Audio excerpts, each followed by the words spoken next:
hello' everyone মৰমৰ ছাত্ৰ ছাত্ৰীসকল যিহেতু তোমালোকৰ এইচএছ ফাইনেল পৰীক্ষালৈ আৰু বেছি দিন নাই সেয়েহে আজি মই তোমালোকৰ ৰিভিজনৰ বাবে এডুকেশ্যনৰ চেপ্টাৰ 5 স্মৃতি আৰু বিস্মৃতি সেই লেসনটোৰ কেইটামান important common question answer HS final পৰীক্ষাৰ বাবে দেখাই যাম গতিকে এইকেইটা প্ৰশ্ন তোমালোকৰ পৰীক্ষাত আহিব পাৰে বহুত ইম্পৰ্টেণ্ট পৰীক্ষাত আহিব পাৰে নহয় আহিবই এইকেইটা প্ৰশ্নই আহিবই বুজিলা গতিকে ভিডিওটো স্কিপ নকৰিবা আজি এই ভিডিওটো মোস্ট ইম্পৰ্টেণ্ট হ'ব গতিকে ভালদৰে চাই যাবা আৰু তোমালোকে এডুকেশ্যনৰ উত্তৰবোৰ পৰীক্ষাত যিমান পাৰা বনাই লিখিবা আৰু পইণ্ট ওয়াইজ লিখিবা তেতিয়াহে নম্বৰ পাবা গতিকে ভিডিওটো ভালদৰে চাই যোৱা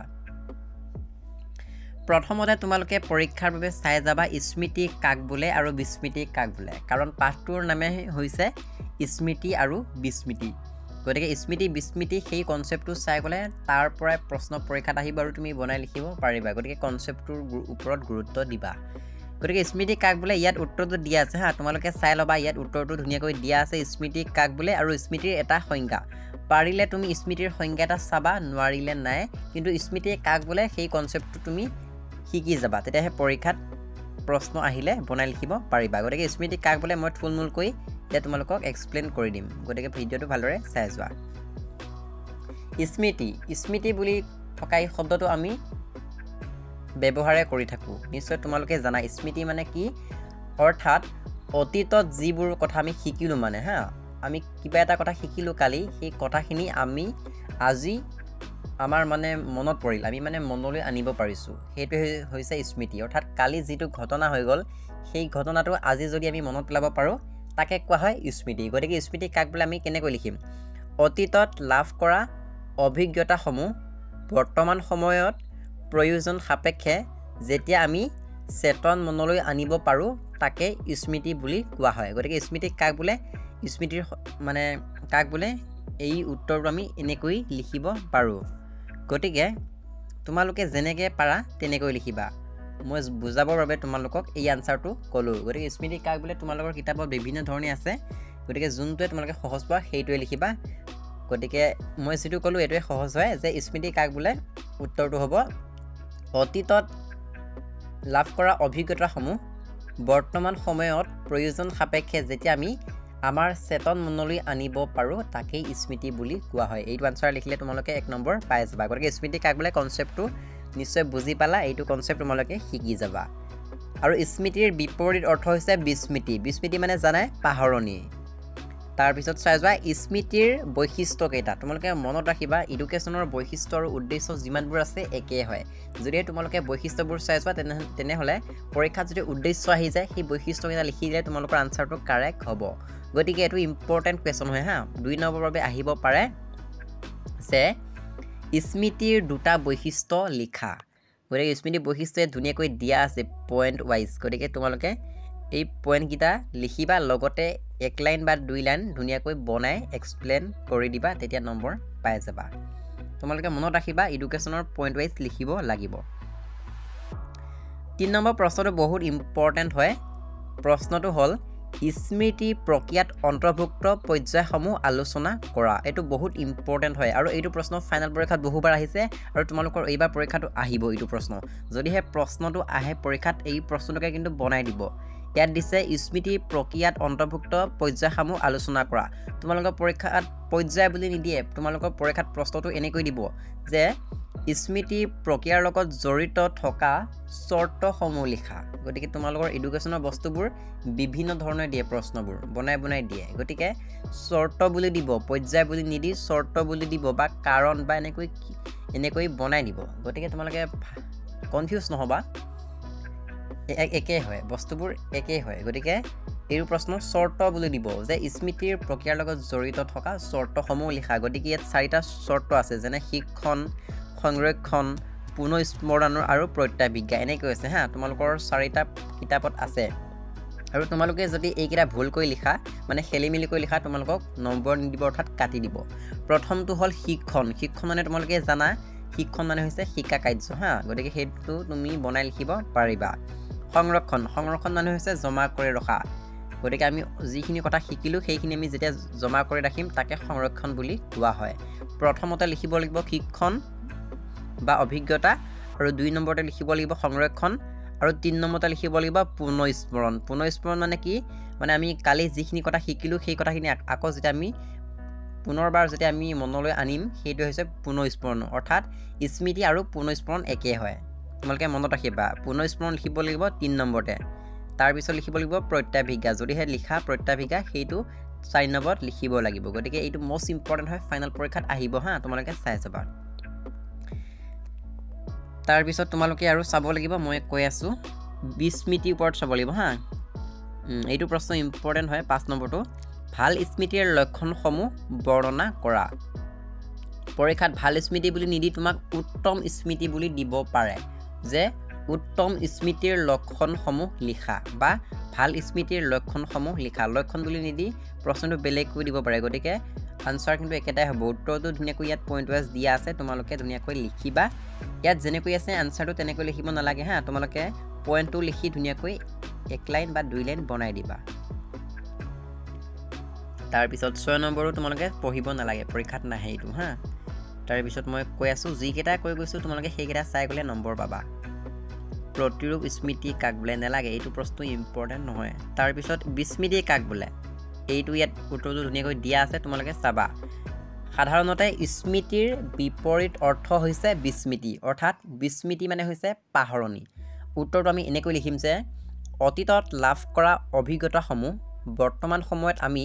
প্ৰয়োজন সাপেক্ষে মনত পেলাব নোৱাৰোঁ তাকে কোৱা হয় বিস্মৃতি যিটো আমি মনত পেলাব পাৰোঁ সেইটো হৈছে স্মৃতি আৰু যিটো আমি মনত পেলাব নোৱাৰোঁ সেইটো হৈছে বিস্মৃতি অৰ্থাৎ স্মৃতিৰ বিপৰীত অৰ্থ হৈছে বিস্মৃতি গতিকে বিস্মৃতি কাক বোলে তোমালোকে নিশ্চয় বুজি পালা উত্তৰটো ধুনীয়াকৈ দিয়া আছে তোমালোকে পৰীক্ষাত বনাই লিখিবা আৰু বিস্মৃতি তোমালোকে বৈশিষ্ট্য চাই যাবা বৈশিষ্ট্য ইয়াত ধুনীয়াকৈ কিতাপত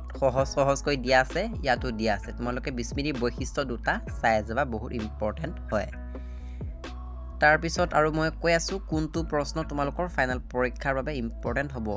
বিস্মৃতিৰ শাৰীৰিক কাৰণ আছে আৰু মানসিক কাৰণ আছে তোমালোকৰ ফাইনেল পৰীক্ষাত বহুবাৰ আহিছে যে বিস্মৃতিৰ শাৰীৰিক কাৰণ দুটা লিখা আৰু মানসিক কাৰণ দুটা লিখা শাৰীৰিক কাৰণকেইটা ইয়াত ধুনীয়াকৈ দিয়া আছে তোমালোকে পইণ্টকেইটা মনত ৰাখিবা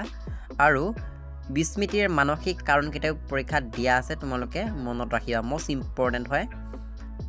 গতিকে এইকেইটা আগ্ৰহবিহীন শিক্ষণ পশ্চাদমুখী প্ৰতিৰোধ ফাইনেল পৰীক্ষাত আহে দেই যে পশ্চাদমুখী প্ৰতিৰোধ কাক বোলে গতিকে ইম্পৰ্টেণ্ট হয় চাই যাবা এইকেইটা হৈছে বিস্মৃতিৰ মানসিক কাৰণ বহুতবাৰ পৰীক্ষাত আহিছে তাৰপিছত তোমালোকৰ এইটোৰ পৰা কিন্তু ব্যাখ্যা কৰা এটা আহে যে স্মৃতিৰ বাবে বিস্মৃতিৰ প্ৰয়োজন ব্যাখ্যা কৰা 4 নম্বৰ আহিব এনেকুৱা এটা প্ৰশ্ন আহিবই আৰু সেই প্ৰশ্নটো এই লেসনটোৰ পৰাই আহিব গতিকে স্মৃতিৰ বাবে বিস্মৃতিৰ প্ৰয়োজন কিয় প্ৰয়োজন পৰীক্ষাত এনেকৈ দিব যে স্মৃতিৰ বাবে বিস্মৃতি কিয় প্ৰয়োজন নহলে স্মৃতিৰ বাবে বিস্মৃতিৰ প্ৰয়োজন বহলাই লিখা কাৰণ দৰ্শোৱা এনেকৈ প্ৰশ্নটো দিব উত্তৰটো ধুনীয়াকৈ দিয়া আছে এইখিনি উত্তৰ মাত্ৰ হা এইখিনি উত্তৰ লিখিলে তুমি 4 নম্বৰ পাই যাবা গতিকে স্মৃতি কাক বোলে তুমি জানা বিস্মৃতি কাক বোলে জানা একেখিনি কথা তুমি যেতিয়া বনাই লিখিবা তুমি নম্বৰ পাই যাবা গতিকে কনচেপ্টটো এবাৰ বুজি ল'বা 6 নম্বৰটো তুমি চাব নালাগে এইটো পৰীক্ষাত বাৰু নাহে আহিলে প্ৰথমটোৱে আহিব এইটো ইম্পৰ্টেণ্ট হয় স্মৃতি আৰু বিস্মৃতি একেটা মুদ্ৰাৰে দুটা পিঠি সদৃশ্য এইটো ইম্পৰ্টেণ্ট হয় হা 3 শাৰী 4 শাৰী মান উত্তৰ দিয়া আছে চাই ল'বা তাৰপিছত কেইটামান চমু টোকা দিয়া আছে অৰ্থাৎ তোমালোকে চাবা ইয়াৰ পৰা পশ্চাদমুখী প্ৰতিৰোধ কাক বোলে সেইটো চাবা তাৰপিছত যুক্তিসংগত স্মৃতি কাক বোলে সেইটো চাবা এইখিনি চালে হৈ যাব তাৰপিছত তোমালোকৰ ইয়াৰে কিছুমান MCQ দিয়া আছে 1 নম্বৰীয়া প্ৰশ্ন যেহেতু 1 নম্বৰীয়া প্ৰশ্ন তোমালোকে চাব লাগিব কিন্তু এইকেইটা ইমান ইম্পৰ্টেণ্ট নহয় এইকেইটা নাচালেও তোমালোকৰ হৈ যাব বাকি কিতাপত এই চেপ্টাৰটোৰ পৰা যিমানবোৰ MCQ আছে প্ৰিভিয়াছ ইয়াৰ এক্সামত অহা সেইবোৰ কিন্তু চাই যাবা তাৰপিছত তোমালোকৰ এই চেপ্টাৰটোৰ পৰা পাৰ্থক্য লিখা আহে যেনে প্ৰতিৰূপ স্মৃতি আৰু অভ্যাস স্মৃতি ইয়াৰ মাজত কিন্তু পাৰ্থক্য লিখা আহে গতিকে সেই পাৰ্থক্যটো চাই যাবা পুনঃস্মৰণ আৰু প্ৰত্যাভিজ্ঞা তোমালোকে যদি কাক বোলে সেইটো জানা অৰ্থাৎ কনচেপ্টটো যদি জানা তোমালোকে সেই পাৰ্থক্যবোৰ লিখিব পাৰিবা গতিকে কনচেপ্টটোৰ ওপৰত গুৰুত্ব দিবা হা এডুকেশ্যনৰ প্ৰশ্নবোৰ সদায় পৰীক্ষাত বনাই লিখিলেহে নম্বৰ পাবা মুখস্থ স্মৃতি কাক বোলে নিশ্চয় তোমালোকে জানা আমি যিবোৰ প্ৰশ্ন মুখস্থ কৰোঁ তাকে মুখস্থ স্মৃতি বোলে আৰু যুক্তিসংগত স্মৃতি কাক বোলে ধুনীয়াকৈ চাই যাবা পৰীক্ষাত এইকেইটা প্ৰশ্নই আহিব মুঠতে তোমালোকে এডুকেশ্যনৰ পৰীক্ষাত পইণ্ট ৱাইজ বনাই লিখিবা হা তেতিয়াহে নম্বৰ পাবা অৰ্থাৎ 1 number 2 number 3 number 4 number 5 number এনেকৈ 5টা পইণ্ট লিখিলে তোমালোকে এডুকেশ্যন বিষয়টোত লেটাৰ নম্বৰ পাব পাৰিবা গতিকে এডুকেশ্যনৰ প্ৰশ্নবোৰ মুখস্থ নকৰিবা বনাই লিখিবা তেতিয়াহে নম্বৰ লাভ কৰিব পাবা আৰু তোমালোকৰ 1 নম্বৰীয়া প্ৰশ্ন 12টা আহিব সেয়েহে এডুকেশ্যন কিতাপখন ভালদৰে পঢ়িবা হা প্ৰিভিয়াছ ইয়াৰ এক্সামত যিকেইটা এডুকেশ্যনৰ কুৱেশ্যন এনচাৰ আহিছে সেইকেইটা তোমালোকৰ এইবাৰ পৰীক্ষাত আহিব কাৰণ প্ৰতিটো পৰীক্ষাত প্ৰিভিয়াছ ইয়াৰ এক্সামৰ পৰা বহুতবাৰ ৰিপিট মাৰে প্ৰশ্ন গতিকে এইবাৰো তোমালোকৰ পৰীক্ষাত আগৰ বৰ্ষৰ পৰা কাটিছে 2015 চনৰ পৰা 2022-23 লৈ যিখিনি প্ৰশ্ন আহিছে এডুকেশ্যনৰ সেই প্ৰশ্নখিনি চাই যাবা পৰীক্ষাত তাৰ পৰাই কমন পৰিব গতিকে মই যিকেইটা ইম্পৰ্টেণ্ট বুলি ক'লোঁ সেইকেইটা যদি প্ৰশ্ন তুমি পৰীক্ষাত চাই যোৱা তেন্তে তুমি নিশ্চিন্ত থাকা এই চেপ্টাৰটোৰ পৰা মই যিকেইটা ক'লোঁ এইকেইটা প্ৰশ্ন পৰীক্ষাত কমন পৰিব বাকী ইমানবোৰ প্ৰশ্ন পঢ়িব নালাগে তোমালোকৰ কিতাপত হাজাৰ হাজাৰ প্ৰশ্ন আছে সেইবোৰ পঢ়ি তুমি টাইম লষ্ট কৰিব নালাগে মই যিখিনি প্ৰশ্ন ক'লোঁ সেইখিনি প্ৰশ্ন যদি তুমি চাই যোৱা তেনেহ'লে পৰীক্ষাত এটা ভাল নম্বৰ পাবলৈ সক্ষম হ'বা গতিকে তুমি এই চেপ্টাৰটোৰ কনচেপ্টটো বুজি ল'বা স্মৃতি কাক বোলে বিস্মৃতি কাক বোলে স্মৃতিৰ বৈশিষ্ট্য তাৰপিছত বিস্মৃতিৰ মানসিক কাৰণ আৰু বিস্মৃতিৰ শাৰীৰিক কাৰণ এইখিনি প্ৰশ্ন চাই যাব লাগিব লগতে স্মৃতিৰ প্ৰক্ৰিয়াৰ লগত জড়িত থকা 4টা পৰ্যায় অৰ্থাৎ তাৰ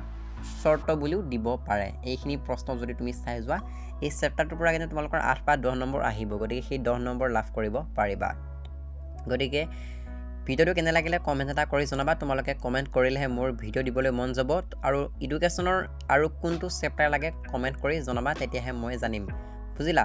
তোমালোকে এটা কমেন্ট কৰি দিয়া যে এডুকেশ্যনৰ নেক্সট কোনটো চেপ্টাৰৰ কুৱেশ্যন আনসাৰ লাগে যদি তোমালোকে মেথছ লাগে কমেন্ট কৰা যে মেথছ লাগে বোলে গড় উলিওৱা লাগে তোমালোকে কমেন্ট কৰিলেহে মই ভিডিও দিবলৈ পাৰিম গতিকে তোমালোকে কমেন্ট এটা কৰি দিয়া আৰু তোমালোকে পাহৰি আছা চেনেলটো সাবস্ক্ৰাইব কৰা নাই হয়তো বহুতে তোমালোকে চেনেলটো সাবস্ক্ৰাইব কৰি ল'বা আৰু তোমাৰ বন্ধু বান্ধৱীলৈ এই ভিডিওটো শ্বেয়াৰ কৰি দিয়া যাতে সিহঁতে উপকৃত হ'ব পাৰে আৰু তুমি ভিডিওটো এতিয়ালৈকে লাইক কৰা নাই গতিকে তুমি ভিডিওটো লাইক এটা কৰি দিবা আৰু তোমাৰ বন্ধু বান্ধৱীলৈ শ্বেয়াৰ কৰি দিবা আৰু কমেন্ট এটা কৰি দিবা গতিকে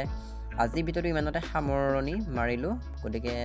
আশা কৰিছোঁ তোমালোকে নিশ্চয় বুজি পাইছা পৰীক্ষা ভালদৰে দিবা আৰু প্ৰিপাৰেশ্যন ভালদৰে কৰি থাকা গতিকে আজিৰ ভিডিওটো কেনে লাগিলে কমেন্ট কৰি জনাবা ভিডিওটো চোৱাৰ বাবে বহুত বহুত ধন্যবাদ